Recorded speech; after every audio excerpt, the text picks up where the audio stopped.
आप या तो हमारे साथ या हमारे खिलाफ हैं।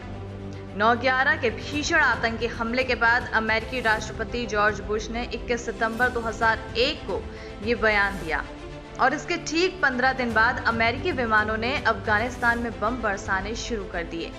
आज करीब 20 बरस बाद वही अमेरिका अफगानिस्तान से भाग खड़ा हुआ है।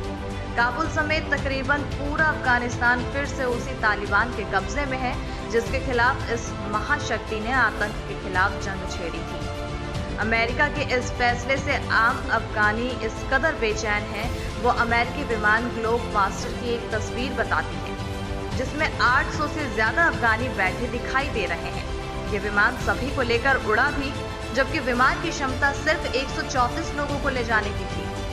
खास बात यह है कि अमेरिका की फैलाई ऐसी अफरा तफरी न पहली बार है और न अफगानिस्तान इसका शिकार बनने वाला पहला देश। दूसरे विश्व युद्ध के बाद कम से कम 4 बड़े मौकों पर अमेरिका 4 देशों से इसी तरह निकल चुका है। हम आपको अपने हर वीडियो में एक घटना का जिक्र करेंगे। सबसे पहले बात करते हैं सोमालिया की। जनवरी 1991 में अफ्रीकी देश सोमालिया में कई विरोधी कबीलों के मिलिशिया यानी सशस्त्र विद्रोही गुटों के राष्ट्रपति मोहम्मद सियाद बरे का तख्ता पलट दिया। सोमालिया की राष्ट्रीय सेना के सैनिक अपने अपने कबीलों के सशस्त्र गुटों में शामिल हो गए। पूरे सोमालिया में सत्ता हथियाने के लिए गृह युद्ध छिड़ गया। राजधानी मोगादिशु में मुख्य विद्रोह गुट यूनाइटेड सोमालिया कांग्रेस भी 2 गुटों में बट गया था। इनमें एक गुट का नेता अली मेहदी मोहम्मद राष्ट्रपति बन गया, दूसरा गुट को मोहम्मद फराह अदीदी चला रहा था। मानवीय संकट बढ़ने पर United Nations operation in Somalia 2 के तहत आम लोगों को खाने पीने और डॉक्टरी मदद शुरू की गई, मगर अदीदी का गुट इसमें आड़े आ रहा था। ऐसे में अमेरिका ने 3 अक्टूबर को मोगादिशु में एक घर से अदीदी के 2 करीबी साथियों को पकड़ने के लिए सेना की टास्क फोर्स भेजी। यह हमला अमेरिका के लिए बड़ा मुसीबत बन गया। मिशन के दौरान विद्रोहियों ने अमेरिकी सेना के 2 ब्लॉक हॉक हेलीकॉप्टर मार गिराए। 1980 के दशक के शुरुआती सालों में सोमालिया में अमेरिका ने खाद्य और मानवीय सहायता की पहल शुरू की।